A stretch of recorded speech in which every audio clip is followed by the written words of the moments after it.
Thank you to the Reverend Myra Robinson for all her help, her guidance, and her technical support today. You're welcome. Thank you, Katherine. And I just want to remind people that you will not be on the recording unless you choose to speak and your camera is on. So it's on speaker view, the recording. So if you want to turn your video off just to have your voice heard, that's possible, or we do editing afterwards. So not to worry. Thanks, Myra. The second announcement is that Chime faculty member Craig Worth and friends are playing a benefit concert for student scholarships on April 1st from 7 to 8:30. There are two options to attend. One is in person at the Portland New Church, and it's also going to be shown online. So please see the link in the chat or Chime's website for details. So glad to see you all and looking forward to this morning.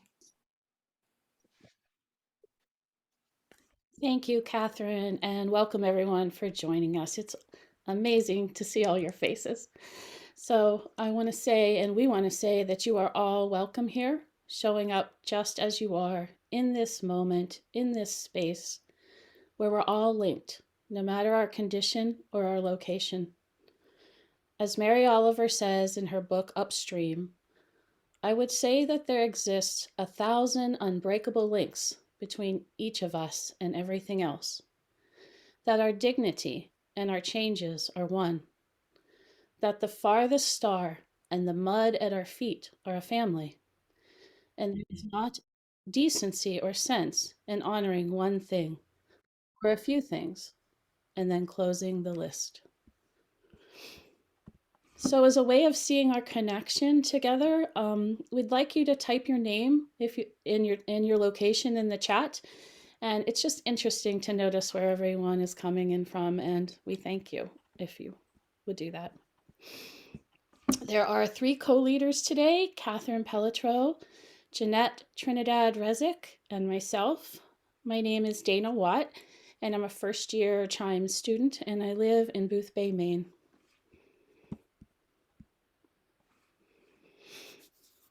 Jeanette.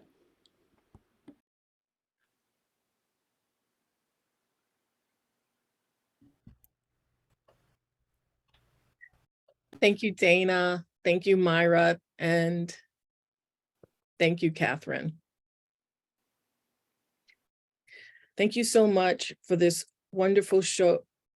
Well, actually, isn't it Katherine's turn? This is just the introduction, Jeanette, just saying who you are. Oh, I'm Jeanette, first year student. I apologize, everyone. Hello. Very nervous.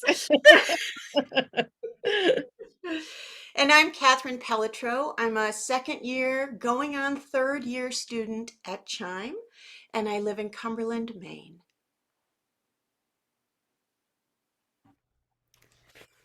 I'm Reverend Myra Robinson, faculty at the Chaplaincy Institute of Maine, Chime, and I have put a link in the chat for anyone who wants to find out more about our events or donate. So I'll keep putting that in if there's people who come in after so that they can see it too. Thank you.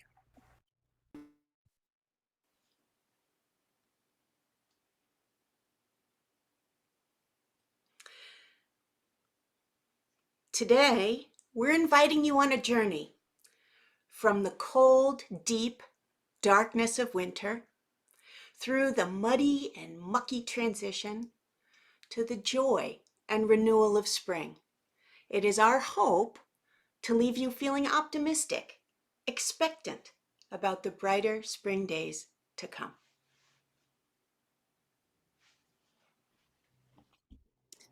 Thank you, Katherine.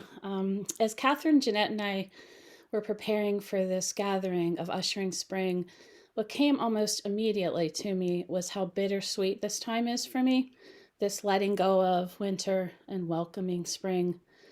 And I thought perhaps there are others that might feel this way as we make this seasonal transition here in Maine. So I'd like to offer a reflection, a brief ode to winter, if you will, hoping that perhaps this might jar one of your own. So I will miss winter for the stark beauty that has me gazing at the landscape with new eyes. The gift of Maine's bluebird skies that deceive me into believing it's warmer outside than it is. The crunch of new fallen snow and the spruce trees bowed down by the sheer weight of it. The beyond crisp air that makes me gasp then smile in utter aliveness. The darker evenings of glowing lamplight, flickering candles, and interior warmth. And the longer evenings with their slower evening pace, allowing for deep, late into the night conversations with dear ones, both near and far. But even more so than these, I'll miss the quiet stillness that this season offers. These shorter days and longer evenings allow for more inward pursuits and less outward facing interactions. There's a slowing down that I truly welcome and I cherish. An opportunity, when I can manage to do so, to recharge and to live more, I'd say, in a state of repose, introspection, and definitely interior deep diving. And these cannot happen when I'm always doing and talking and going, but they can by simply being. Just yesterday, I had an awesome experience where I had not planned on doing this, but I went on a walk. And I couldn't help but notice winter's end and spring's beginning. Out of happenstance, I stopped at my favorite preserve here in Booth Bay. This is a 32-acre preserve situated on more than 2,000 feet of coastline on a cove. And it's the last remaining undeveloped saltwater farm in Booth Bay Harbor. So as I got there, the parking lot was just full of mud. And I'm truly not used to Maine's mud season, not being originally from here. And I was going to leave. I thought, I'm not doing it. But something nudged me or begged me to stay. And I noticed there was a parking lot that I hadn't noticed before down lower. So I parked, and it was pavement instead of mud and stuff. And I thought, okay, so I walked. And as I walked down a trail leading towards the coastline, I remember how in summer this will be a meadow full of beautiful wildflowers. But as I got down to the coastline, I happened to notice new growth right at the edge of the path. I don't know what it is. I'm still learning the flora and fauna here. But I was heartened by that because it's not so flowery here. So I got there down to the coast, and the landscape is such that trees hug the coast on the cove. There's a trail, and there's the water here, and then a frozen pond, a pond on the other side. And the pond was frozen. As I rounded the corner where there are a lot more trees and less meadow, I heard this cacophony of birdsong, and I couldn't help but whip out my cell phone and check the bird ID identifications of who was singing and what they were.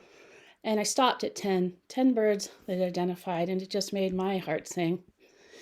And then I noticed that parts of the trail were still covered in snow and ice, which made it a little, dicey, but I continued on. And as I got through the forest, the brisk air touched me. The sunshine was dappling through the spruce, and I noticed that there was a hint of warmth from the sun. And I rounded the pond and noticed ice cracking on the pond and knew that life was underneath doing its thing.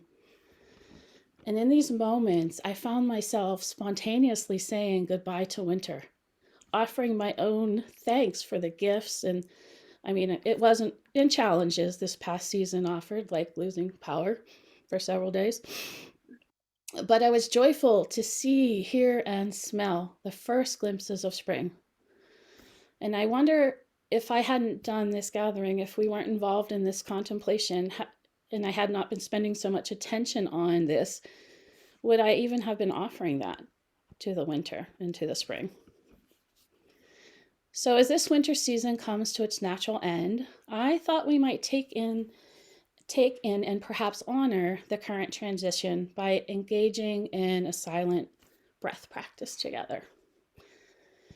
But before we begin this breathing practice, I'd like to say that many mystical and ancient traditions have breathing practices, and they see breath as a bridge between our outer world and what is finite, what we see and touch and do, and our inner space, the infinite, where silence and connection to oneself and something bigger or more vast exists. And even if one doesn't have an affinity to a spiritual tradition or path, a breathing practice certainly can be useful. So, this practice is one where we will put a phrase or a contemplation silently on the breath, and it's done in the hope of enabling the words that which I will provide to penetrate into one's very being. So we'll breathe in and out through our nose, breathing normally without any change in your natural breathing. And we'll do this for about 2 minutes. And I just want to pause for a second and acknowledge that this might feel long for some because we'll be in silence. And if this is you, perhaps consider this as a practice, meaning something one comes back to again and again. It's not perfection. And then I will give a verbal cue when we're through. So last, the phrase we'll silently engage with uses the word quote unquote thy, inferring something vaster than this being we call ourselves. So however you identify with this something vaster, whether it be the divine or consciousness or God or the sun, whatever, perhaps allow that. Okay, let's begin. If you'll gently close your eyes, if this feels right to you, or you can gently lower your gaze. And just breathe in naturally, in and out through your nose.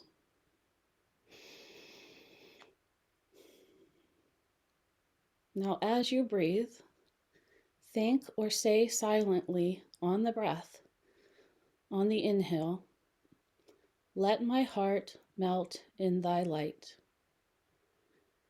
And on the exhale, as the snow before the sun.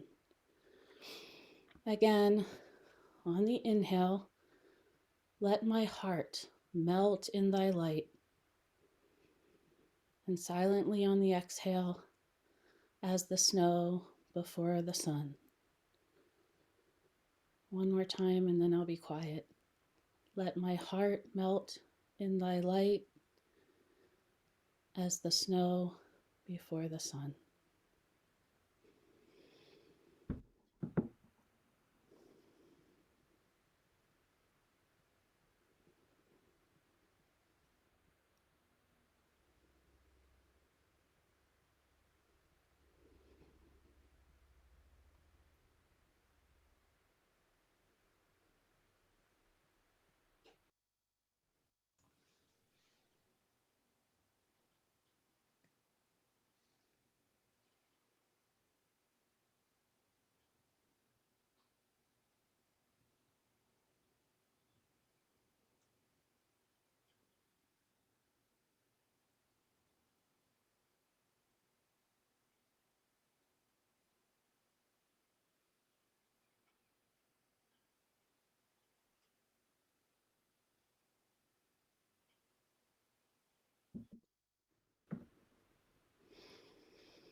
And when you're ready, you may open your eyes.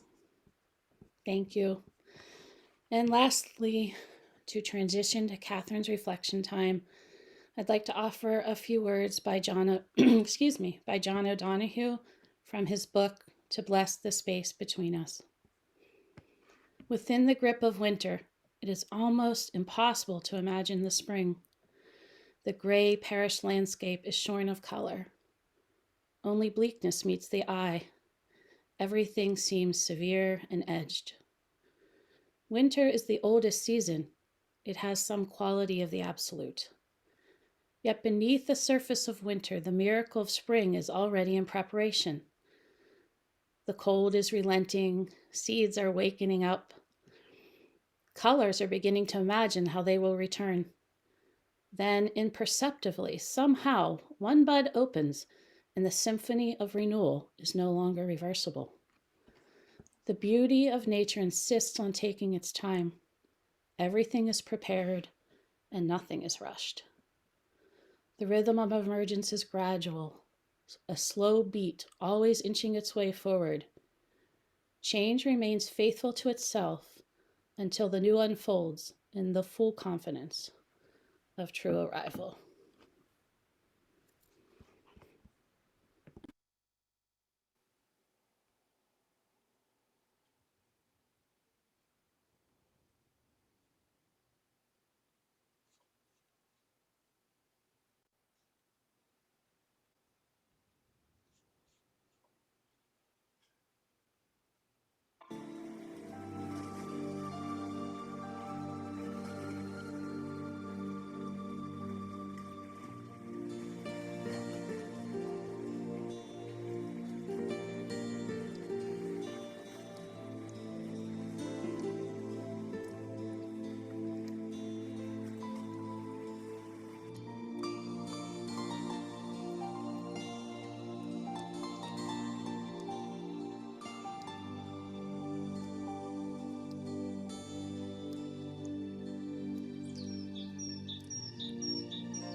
In Maine, between the slow darkness of winter and the fresh growth of spring, there is an in-between time, transitional.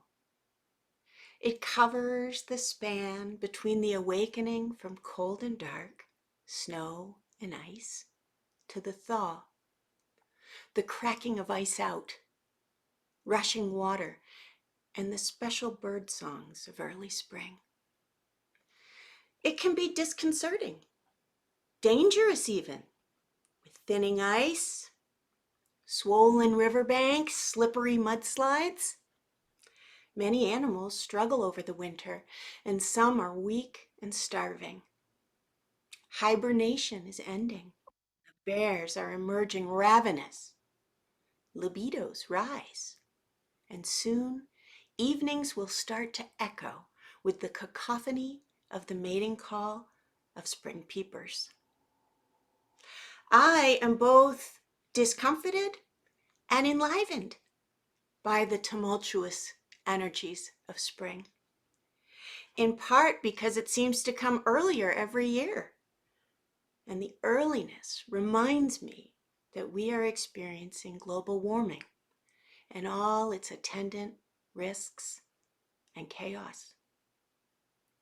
Here in Maine, there is the mud and the muck, cold, wet winds that seep into the bones, and the emerging sun that starts the sap running and warms the earth for new growth to erupt. Chaotic energy abounds, and I feel playful. Our Western human way tends to think of time as linear, always progressing, inevitably marching forward, leaving the past behind and traveling on to the future. But there is another way of seeing time, as rhythmic, patterned after the moon, tides, migrations, and the seasons. Being in sync with time this way is circular rather than linear. And it guides us to live more in the present, honoring repeating phases and rotations and the flow of nature all around us. Each of our lives cycles too, through times of plenty and famine, through ups and downs in relationships and in connection to families, through periods of effort and ease at work and elsewhere, from birth to death, planting and harvest. What are the places of transition in your life right now? The in-between of something in the process of changing to something else, perhaps to something new, perhaps revisiting something seen before. Can you find guidance and assurance from nature in this liminal transitional time right now on the cusp of spring?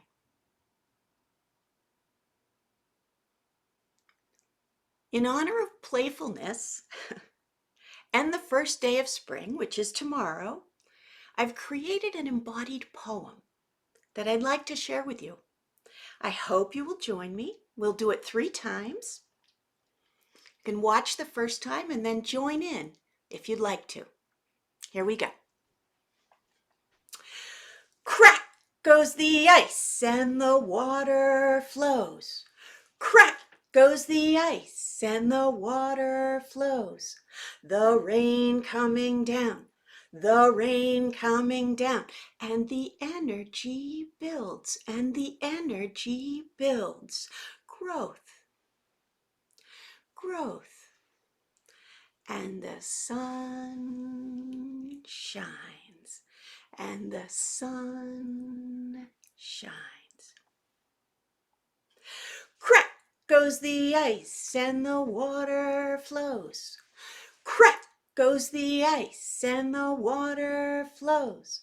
The rain coming down, the rain coming down, and the energy builds, and the energy builds.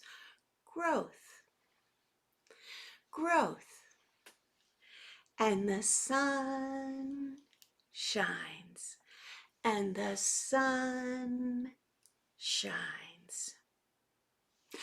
Crack goes the ice and the water flows. Crack goes the ice and the water flows. The rain coming down, the rain coming down, and the energy builds, and the energy builds. Growth, growth, and the sun shines, and the sun shines, and the beautiful warm sun shines.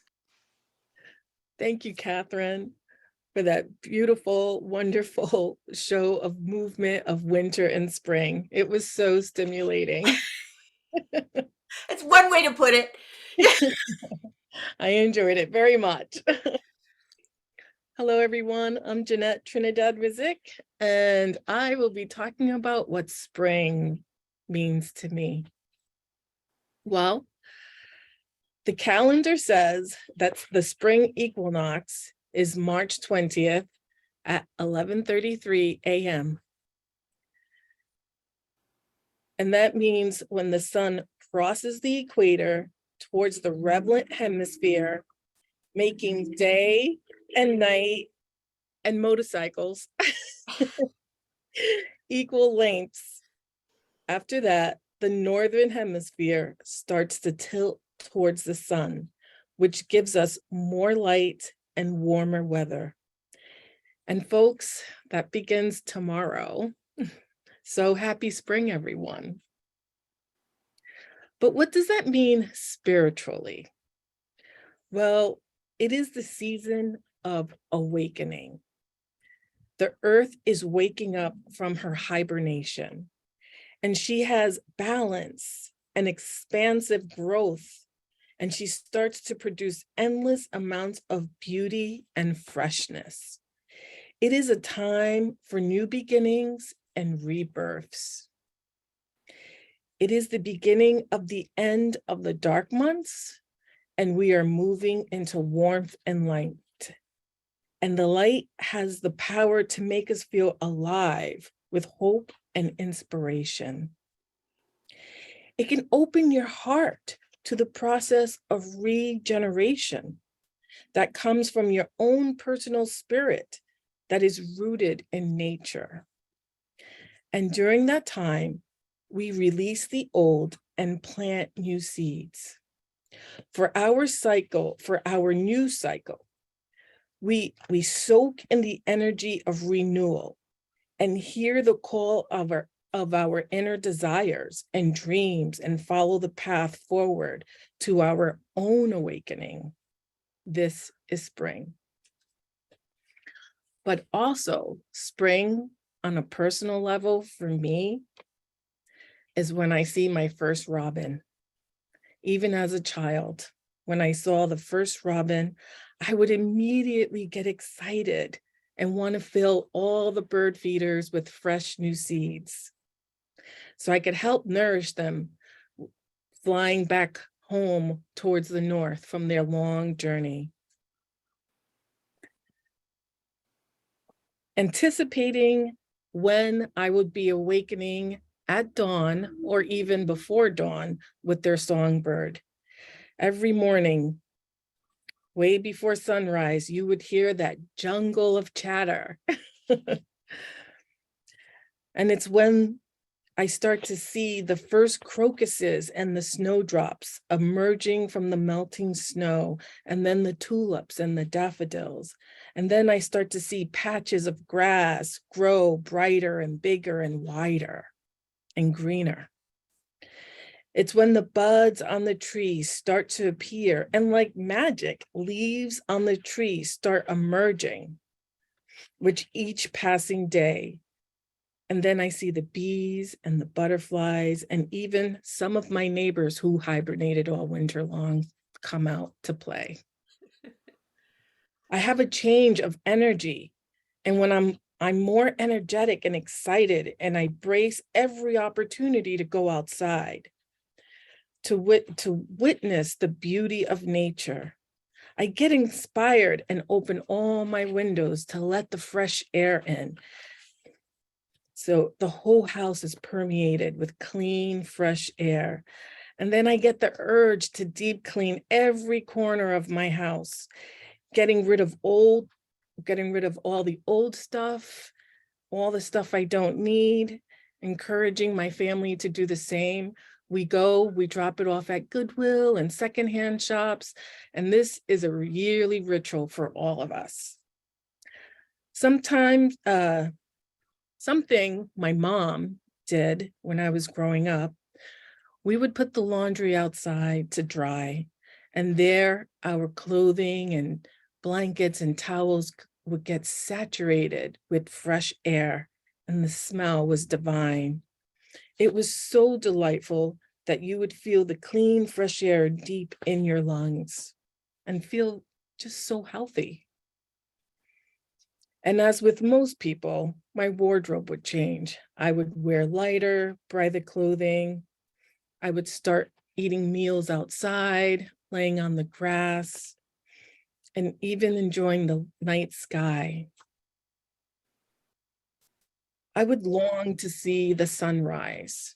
So I would trek myself down to the beach and watch the sunrise, something I'd never do in the winter or hardly ever, and just watch the beautiful sun.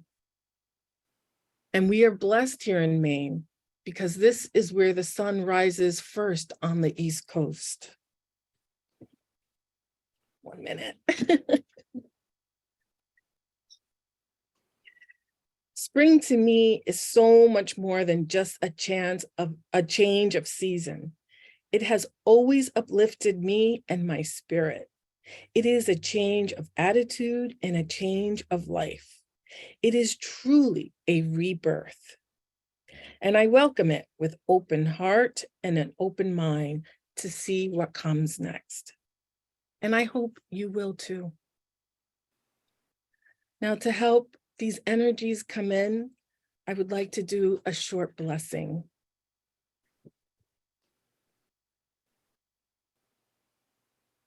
Divine Creator, for everything, there is a season. And with this season of spring, we ask you to ground us with your loving energy. Let us live our lives and days in the most loving way, so we may grow in our hearts and soul in the warmth and light of the coming months. May you bless us and the earth with joy and abundance.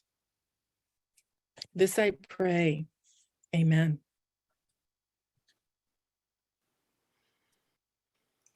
Before we close, we need to pass, or would like to pass, I'm honored to pass, the proverbial basket. Please consider making a gift to Chime. You'll see the link in the chat, or you can give at Chime's website. Just speaking for myself, my experience here has been transformative. And I see up close and personal how worthy of support Chime is. Also, we are going to have a closing and play a song for you. And at the end of that song, we hope that you will hang out with us for a little while and have a little visit. Jeanette. Just a closing prayer. Divine Creator, thank you for spring and the hope of longer, brighter, warm days. Thank you for the coming of growth, life, and rebirth. Thank you that things are coming alive and awake in the world. And we thank you all for joining us here today. May you leave here feeling uplifted, mind, body, and soul. Amen.